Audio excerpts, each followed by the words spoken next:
Welcome to Holistic Health Space. I'm your host, Scarlett. The following conversation is with Mr. JP, President of Safe Standard Time. Did you know that most states in the US are mandated to adopt a clock setting between March and November that is unnatural and create many damaging effects on our health? This clock setting is called Daylight Saving Time, or DST. A large body of scientific evidence shows that DST misaligns with the body's natural clock and leads to a slew of health problems such as heart attacks, metabolic illnesses, attention disorders, learning and behavioral problems, depression, and other mood disorders. It also contributes to increased auto accidents, medical errors, and lower productivity in the workplace. A vast number of scientific and health organizations have endorsed permanent standard time. American Academy of Neurology, American Academy of Sleep Medicine, California Medical Association, to name a few. Jay has been working on legislations around the nation to abolish the biannual clock change and make standard time permanent. Let's hear it from the man himself and find out what you can do to never spring forward ever again. Hello, darkness, my old friend. Soon you'll last till 8 a.m. because of daylight saving time creeping. Less time each morning now for sleeping, and circadian misalignment in our lives. Sleep deprived, safe standard time for sleep health. Well, hello. Thank you for having me here. My name is Mr. JP, and I am the president of the nonprofit Safe Standard Time. We are working to eliminate daylight saving time and preserve permanent standard time, the clock aligned to the sun, which is best for our circadian health, our sleep health, and that translates into better physical and mental health and public safety all around. For the uninitiated audience, could you tell us a little bit more about the circadian rhythm? I know it's an internal clock that all human beings, all animals, actually all organisms have. So tell us a little more about how it is set, how it is tuned, and why it is important to adhere to that natural clock. The body genetically has a circadian rhythm. It's entrained in every living cell. And it's not a perfect internal clock. It needs to be reset every morning with exposure to sunlight. When we wake up in the morning, naturally, most of us wake up after sunrise. The sunlight stimulates a natural release of cortisol in the brain, which helps wake us up and make us feel alert and get us ready for driving your car and learning in school or being productive in the workplace. And then also in the evening, most of us need the sunset. We need the night to fall. We need darkness in the evening, and that stimulates a natural release of melatonin, which helps us feel drowsy and ready for bed. Standard time is based on solar time, and solar time is the honest sundial time, where 12 p.m. corresponds to high noon. Daylight saving time is a clock that is set fast. It's when you spring your clock forward an hour, you're turning your clock to be 1 hour fast of standard time. And the reason this is done is to force you to get out of bed earlier. When we're doing it in the spring right now in March, many of us are finding that it's mandating us to set our alarm clocks earlier and waking up in the dark. And so then we're missing that exposure to sunlight. And instead, we probably have to rely on coffee and other. Yeah, tell me about it. It's been a few weeks since the clock change, and I just feel like I'm about to die because it's so hard for me to get my kids to bed at night because it's light, like way into the evening. and they're just so hyperactive at their usual bedtime, 9, 10. They're still like very active. They don't want to go to sleep. And then in the morning, however, it's just it's a Herculean task to get them to get up and go to school.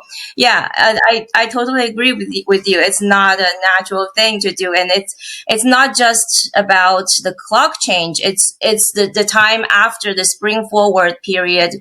It just everything is hard, like especially in when we get deeper into summer, the sun doesn't set until like very late, and then it's still very light, like well into 9, even like close to 10. So yeah, it is very, very hard, especially for people with kids. Yes, yeah, daylight saving time is disruptive at both ends of the day. The fact that it's a fast clock making you set your alarm clock an hour earlier, you're losing sleep every single morning, not just when we change the clocks. And then having that the added daylight toward the end of the day, it makes it harder to get to bed on time. It keeps you awake. So yeah, it's a chronic sleep deprivation. It is. So why are we here? Like, how long has it been since we started changing clocks back and forth? Well, it started during World War One, so in the late 19 teens. I think Europe did it first in 1916, and America followed in 1918. It was sold as sort of a rationing for the war effort. If we're waking people up earlier, then hopefully they'll be getting another hour of labor in for the war. It was also said that hopefully if we wake people up earlier, they'll go to bed earlier. They won't run the lights at night. Maybe we'll save electricity for the war. And it turns out that doesn't actually work. Just because you wake people up earlier, they don't go to bed any earlier. So we just end up sleeping less. Yeah. And then you have to turn on the lights in the morning too. And then you have to, and also the heat. When you turn on the heat in the morning, that costs a lot more than the lights do. So it doesn't save energy. And it was unpopular during the war. And when peace was restored, we went back to standard time. But then lobbyists for department stores and chambers of commerce, they brought it back. Especially in the 1950s, they were saying, well, if people are forced to get up earlier and then they leave work earlier, then they'll go shopping more in the evening and it'll boost retail spending. So that's why we've been stuck with this wartime measure ever since. Like you kind of feel happier after work or after school because it's so light and you have so much time to spend after your day. It just gives you a sense of happiness after work, but then it doesn't actually help. Like scientific research studies have shown that's not the case. Right? You don't really get happier because you're losing sleep. Right. It's summer and the onset of spring that's making you feel happy. So it's sort of a false association that many people do commonly credit it to daylight saving time when it's actually just because spring is here and summer is coming. Yeah. I do see a lot of legislators like express their personal feelings about daylight saving, and they're happier after work. They get to take the kids to the park after work. But I think that is a false association. I've seen a lot of research studies that show that you have to expose yourself to bright daylight right after waking up in order to set your circadian rhythm right. Yes, and even if it's a cloudy day, it's still brighter than the nighttime. It really is sunlight exposure, even through clouds, that you need in the morning. When a person is suffering from seasonal affective disorder, giving them exposure to a bright light in the morning, it helps relieve that, helps improve mental health. And that's because we need sunlight in the morning. And if you can't get that, then you have to supplement with some electrical light box. So it really is the morning light that is best for our mental and physical health. So what is the public sentiment about it, like in general? Well, the public seems very divided. There are a lot of loud voices on each side arguing for permanent daylight time or permanent standard time. Just earlier this month, Gallup released a national poll that actually showed it was 48% of Americans want permanent standard time compared to only 24% wanting permanent daylight saving time. Half of the population wants standard time, and then you said 28% want permanent daylight saving. Half want standard time, and a quarter want daylight saving time permanent, and then another quarter like the current situation. They want to continue changing clocks. So that really does show three-quarters, roughly, of the American population wants to end the clock change.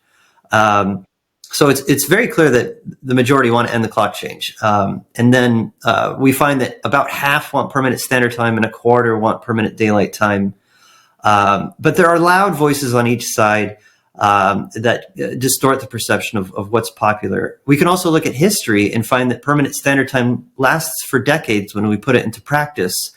Whereas when we try permanent daylight time, we end up repealing it after a year or two because nobody wants to go to work in the dark for 4 months in a row. What are the movements in terms of legislature? I know you've been working on this for like 6 years. Yes. So I began Save Standard Time in 2019 in response to the sudden push for bills for permanent daylight saving time, because I've always had an interest in this topic. And people started to ask me, hey, these new laws are coming out. Are these good or bad? And as I was looking into them, I was finding these are bad. It started from the Florida State Legislature in 2018 passed the first bill for permanent daylight saving time. And then in 2019, Florida Senator Marco Rubio introduced the Sunshine Protection Act to mandate permanent daylight saving time nationwide. And so ever since then, there's been a push largely from the Florida Gulf Association's Chamber of Commerce trying to get permanent daylight time.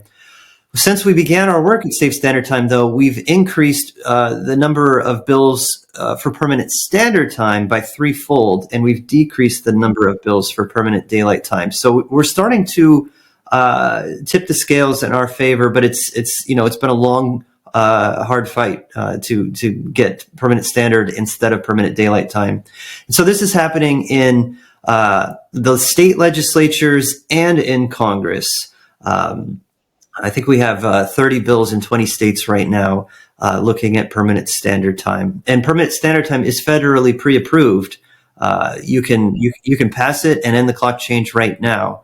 That's what Arizona did many years ago. That's what we're hoping states like California, Texas, and others may do this year. Okay, so Arizona had daylight saving before, but then you reversed it. Right. So in 1966, Congress passed the Uniform Time Act, which required states to observe daylight saving time unless they passed a state law exempting themselves. So Arizona tried daylight saving time for 1 year and didn't like it, and then passed a law in 1967 to stay on standard time. I see. Yeah, I remember when I was little, I grew up in China, right? So when I was little, we tried a few years of clock change, and it didn't work out. Just abolished it. I think that makes sense, right? Like in a country like China, you think most things don't make sense, but that one really did make sense. Well, and most nations around the world observe their permanent standard time. It's mostly just the United States, Europe, and Australia that are still stuck with this wartime policy. So that is a push from the golf industry, right? Yes, I'm testifying in state legislatures across the country, and the most common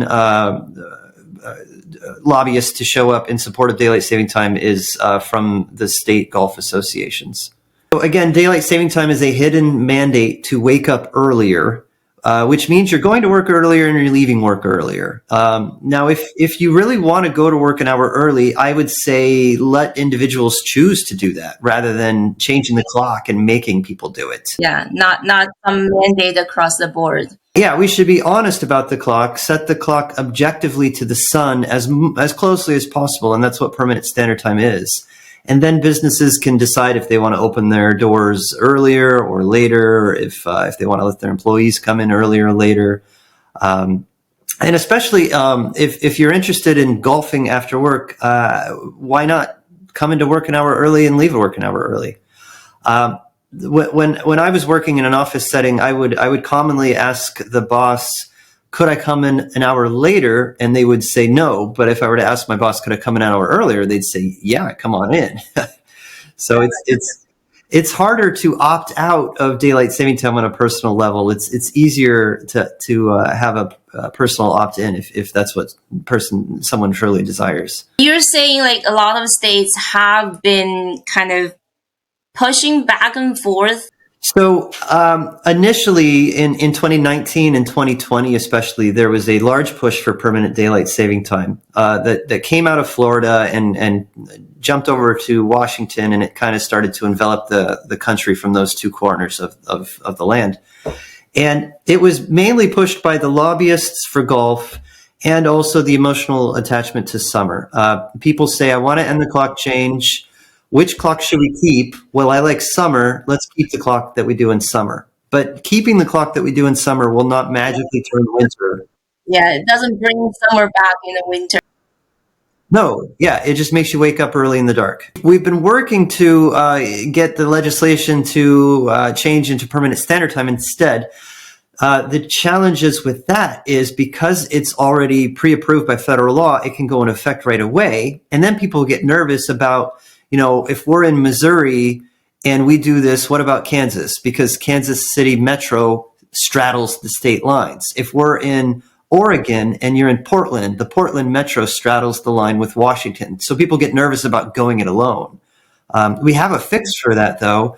We recommend that your bill have a contingent effective date where you would say this act shall take effect only after the neighboring state agrees to do the same thing. But many legislators aren't aware of that the federal law pre-approves standard time, that you can add these contingent effective dates. And so that's the work of my nonprofit, is try to guide these state legislators through the process and inform them of the history and the law and the science. I also don't understand, like, why do you, like, if you think summertime, yeah, you have a longer day, then you want to change your time to get people to get up early, then you do that in summer, right? Like, but instead they have to do it in early spring when the sun doesn't come up until we get up, and also like they change it back in November, right? Like that's not summertime anymore. So when daylight saving time was first conceived over 100 years ago, it was intended only for summer, for June, July, August, when the sun is already rising an hour early. So if you're waking up an hour early, but the sun's coming up an hour early, it sort of works out. The lobbyists over the decades have pushed to get it extended. They moved the start date up, and they moved the fall date back. In the 1980s, it was extended by the candy lobby. It was the recreation lobby in the 80s, and then it was in 2005 or 6 the candy lobby. So yeah, these lobbyists are pushing it not for health, but just for their special interest profit.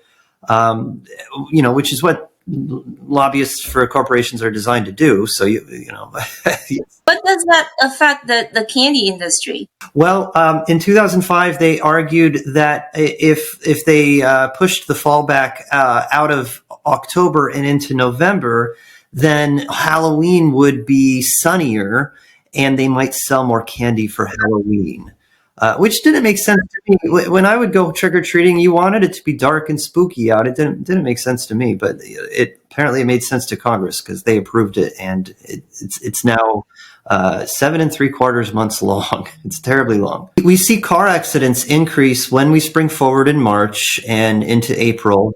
And then we also see car accidents in October as we are waiting to fall back because, again, daylight saving time is waking you up too early, so you're getting less sleep, and it's darkening the roads. So drowsy driving on dark roads equates to an increase in fatal car accidents in March and October every year, unfortunately.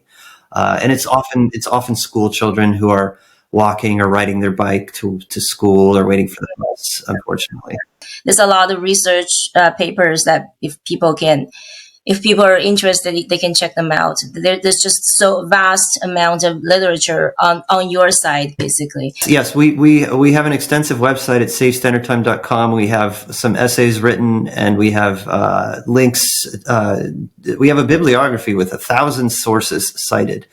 And they're not all on our side, so we are being fair, but the vast majority are strongly on our side. So we don't necessarily hide the few studies that look in the other direction. We put all the data there for people to search and read themselves.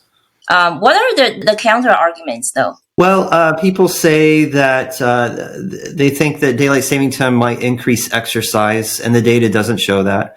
They say that it can improve mood, and again, the evidence doesn't back that. And they'll say that it increases spending. It might increase spending for a few special interests, but it decreases our productivity, which measurably decreases our earnings across all sectors. So it's not a good economic argument either. Yeah, if they look at the golf spending, they will point to their own numbers saying that, hey, we sell more rounds of golf during daylight saving time. That's just interest for the golf industry. That's not for health. That's just right. That's just one interest. We really should be looking at the health and safety and productivity of the entire population, and that would be best with standard time. We have over 100 endorsements of the policy for permanent standard time, mainly from health and safety, and these are groups that are not standing to profit from this. They're not selling any I don't know what have you. It's really just about natural health. It's about circadian rhythms. It's about getting better sleep. The three pillars of natural health are nutrition, fitness, and sleep. And if you're missing one of those, your health can't stand on its own. You need a good night's rest every single night. We're already very sleep deprived across the board. You don't want another factor to impact our sleep. Yes, 1 in 3 Americans is sleep deprived. Tens of millions more have other chronic sleep-related illnesses. And it could very well be because we observe daylight saving time for over 7 months out of the year. If we get rid of daylight saving time, that could be a huge improvement to our natural health. It would cost very little to implement. It would be easy and far-reaching. Are there other states like Arizona that don't observe daylight saving? It's the state of Arizona, the state of Hawaii, and the 5 populated territories: Puerto Rico, Virgin Islands, Samoa, Guam, and the Mariana Islands. But the other 48 states are still flip-flopping their clocks twice a year. It would be interesting if we have data, comparing and contrasting the health of the states where daylight saving time is observed and the states that don't observe daylight saving. There are a few studies making that comparison. It can be tricky because there's a lot of confounders. That's for sure. Your latitude, your longitude, your climate, your population density, what kinds of industry. It can be very hard to compare different locations. There are a few studies like that. We can also look at the extreme edges of time zones. If you're on the eastern edge of your time zone versus the western edge of the time zone, your clock time versus the sun time will differ by an hour. And that can be an analog for daylight saving time, creating an earlier or later sunrise and sunset. And we find that when you're on those extreme western edges of time zones, where your official clock differs from the sun time by 30, 45 minutes, it produces a much later sunrise and sunset. And that translates to lower duration and quality of sleep and higher rates of fatal car accidents, lower productivity and earnings, and other factors. I don't think the public is very much aware of this situation. Like, a lot of people don't quite understand. They don't like the clock change, but then, they don't quite get like should we stay on one side or versus on the other side. It's true. Most people have to stop and think about which clock are we observing right now. Most people don't know why we're changing clocks. They might think it was for farmers, which is a myth. I came to this because I come from rural Iowa, and my great grandparents taught me to tell the time from the sun's position in the sky. I also have a hobby in amateur astronomy, so I know that time is meant to be a measurement of where the sun is positioned in the sky as well. I also enjoy yoga, and there are certain disciplines of yoga showing recommending exercises be done at certain hours of the day to correlate with your natural circadian rhythm. And most people aren't aware of circadian health. Many people haven't even heard the word before. Mm-hmm. Yeah, well, I have a science background, so I'm familiar with that word, but I think a lot of people don't are not aware what that means. Circa, I believe, is Latin for around, like circle, and the circadian, the dia means a dial, like the sun dial, or like or like Dias for God. In the simplest terms, the circadian rhythm is your body's clock. Internal clock that should be set by the sun, not by some government mandate, right? No, if you are observing daylight saving time, you're setting your alarm to get up in the dark. You're fighting your internal clock. You're working against your body's rhythms, and that leads to a wear and tear that reduces your immunity, longevity, and performance. What are some of the things that we can do, like as in the general public can do to help make standard time permanent? I know you've been working on this for a long time. I really, truly want to settle this. Well, thank you. Yes. On our website, safestandardtime.com, we do have a webpage called Take Action, where we provide easy contact forms. You can put in your name and address and send a message to your state legislator and your member of Congress. We have to ask for your home address because that's how we know who your legislator is. We don't record that information, though. We have a web page to join our email list. It's free of charge, and we will email you when bills come up for hearings with instructions on how to contact your legislators. We have another web page listing all current legislation, so you can follow what's happening. You can look to see if there's legislation in your state, check on the legislation in Congress, and if you want to look up on your own the contact information for your state and federal legislators, please tell them to support permanent standard time and to reject permanent daylight saving time. And we're also all over social media as well. So whatever your favorite social network is. We're on X, Blue Sky, Facebook, LinkedIn, Instagram, Mastodon, Threads, Spoutable, Truth, and YouTube. People often ask, is this a state or a federal issue? And the answer is both. So please reminder to contact your state legislators and your members of Congress. Standard time, again, is federally pre-approved. So your state can do it right now. We have Texas is a very important state this year, California and Oregon, Nebraska, Kansas, North Dakota, and Missouri, Pennsylvania, New York, and Massachusetts. We have some good chances in those states, but we do have legislation in many other states as well. Please reach out to your state and federal legislators. Also, any celebrities, social media influencers, reach out to Secretary Kennedy. Let everyone know who has a voice that we don't want daylight saving time. We want permanent standard time, the honest sundial time. Do they have anything right now on the federal level? So in the U.S. Senate and the U.S. House, there are bills for permanent daylight time only. I was just in D.C. a couple of weeks ago. I might be going there again next month. There are members of Congress interested in filing a new bill for permanent standard time. We're working to put that together, but we don't have it yet. We do have many bills for standard time in several states. Just keep telling your members of Congress no to sunshine protection and please support new legislation for standard time. They call it daylight saving time. They call it sunshine protection. They're trying to sell you on this idea. Who wouldn't want to save daylight? Yeah, it sounds nice. I want to preserve the sun. But it's, It's commonly how bills are named to try to mislead you into thinking that they're a good idea. There's a long history of bills being given names that sound rosier than they actually are.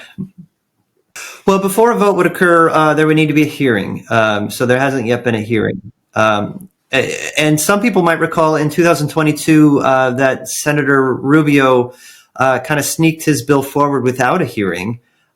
He asked for a voice consent of vote, and it was unannounced. So unfortunately, several members didn't know it was being voted on, and so they weren't present to object to it. So that was kind of a fluke. Usually a bill needs to get a hearing, and then it can be debated on the floor for a vote. I understand you're in California. In California, we do have a SCR 7 from Senator Nilo. That's a Senate Concurrent Resolution number 7. It was approved by the California Senate just a few weeks ago, and now it's been transmitted to the California Assembly for debate and vote on the Assembly side. And then you also have a bill, Senate Bill 51, again from Senator Nilo. It's awaiting its hearing, but that could come up any week now. So yeah, there is active legislation for permanent standard time that we support in California. Yes on SCR 7, yes on SB 51. Please tell your state legislators. Okay, and it would be preferable if we can just go to the hearing and voice our opinion in person. Right. So right now you can tell your personal senator and assembly member in the California legislature, please support this bill and this resolution. And then you can also tell the committee that oversees it, please support this legislation. And if you join our email list, we can email you when the committee is having hearings. You could come to the hearing. I usually go to the hearings and speak. If I meet you there, I can share with you some. We have campaign buttons and stickers that are fun to share. So you go to all of the state legislatures to testify whenever they have these hearings? I do a lot of flying and a lot of Zooming. I'm flying tomorrow to Bismarck, North Dakota. I was Zooming in last week to Juneau, Alaska. I've been to perhaps a dozen state capitals so far. So wow, that's a lot of effort on your part. Thank you so much for doing that. Thank you. Yeah, the hearings are often the most important component, and so if you are able to come and speak in your local state hearings, that's the most effective way. That's huge. But otherwise, submitting written statements and contacting your legislators by phone and email are also very important contributions to make. So I think the most important thing here is to get to your website and sign up for your email updates, right? So we know like when and where we can do something about it. Otherwise, we will have to do our research, and that's pretty labor intensive, I would say. Well, and I come from a background professionally working in software engineering. I'm not a professional lobbyist. I've learned all of this as a nonprofit advocate, working without a salary, just figuring it out as I go. So we do try to make it as easy as possible for the layperson. Yeah, that's very admirable. Thank you so much. Thank you.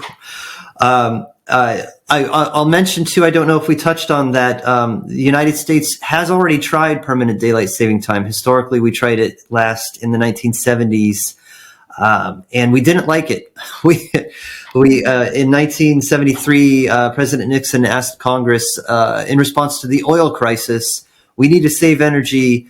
Let's lower the speed limit. Let's do these other things. And one of them was to make daylight saving time permanent. And it was hugely unpopular. It significantly increased car accidents, especially for school children. People did not like going to school or work in the dark. Congress repealed it just 10 months later, which is the quickest I've ever seen Congress act on anything. Yeah, because they didn't like it on a personal level. Right. The polling for it dropped from 79% to 42%. So we've tried permanent daylight time. We find it doesn't work. When we try permanent standard time, it'll last for decades and decades. It is the safest way to go. Another point too, Mexico just 2 or 3 years ago, in late 2022, they chose permanent standard time. So again, most nations are on permanent standard time, and now including Mexico. So it would make a lot of sense for Texas to go to permanent standard time, for New Mexico and California, just to align with the time zones of the rest of the world. Congress needs a history lesson. A lot of them probably don't don't remember or don't know about that. We should learn from history. Yeah, it's learning from history. It's recognizing the scientific data, and it's also just first principles logical thinking that the clock should be objectively set to the sun. Just keep it simple like that. Yeah, we should observe what's natural to the body. I think, like, at least for me personally, it's what's most important is the health. Without health, you can't do anything. Yeah, when you are feeling jet lagged, it's like sludge in your brain. You're feeling groggy, you're feeling cranky, and daylight saving time is a social form of jet lag. Many of the advocates for permanent daylight time, they'll say, well, this study says we should get rid of the clock change. I want to keep permanent daylight time. But the study that they're pointing to says that we should get rid of the clock change and keep standard time. They often leave that part out. I don't know if it's intentional or just a mistake, but they're often pointing to studies that say permanent standard time, and they misrepresent them as permanent daylight time. So, like, for the layperson, like, we just have to, like, if the government is referring to a study, you don't just listen to their conclusion. You have to kind of go back, really go to that study and take a look yourself. Yeah, check your primary sources. Yes. Yeah, exactly. Yeah, I think that's how I learned, like, especially from the pandemic. Like, there's just so much misinformation from the government side, but then they point fingers at us, like saying we are spreading misinformation, disinformation. It's very backwards. Another point of a very old misinformation point. People commonly ask, is daylight saving time for the farmers? And it's not for the farmers. It was never for the farmers. The farmers throughout the 20th century fought to repeal daylight saving time. I come from family farmers in Iowa, and we live by the sun, which is what standard time is. The origin of the myth was promoted by the Boston Chamber of Commerce in a brochure they released around 1917, where they list something like 20 reasons why we need to save daylight. And they claimed that if we make farmers go to harvest crops an hour earlier, that they'll be fresher. And that doesn't make any. Your crops are an hour more fresh. That doesn't make any sense. You're just farmers, and if farmers are forced to go out harvest in the dark, then the dew hasn't dried up. It's harder to work with wet crops. So yeah, it was never actually for the farmers. That was a myth invented by the Chamber of Commerce wanting to increase shopping with daylight saving time. I see. Yeah, that is a very odd excuse to begin with. You're a very busy person. You have a day job and you're, like, working very diligently for this organization. I really, really appreciate it. I think I'll need to put my effort forward to try to make California abolish this daylight saving time. Hopefully, I really, really hope that next year we won't have to change the clock anymore.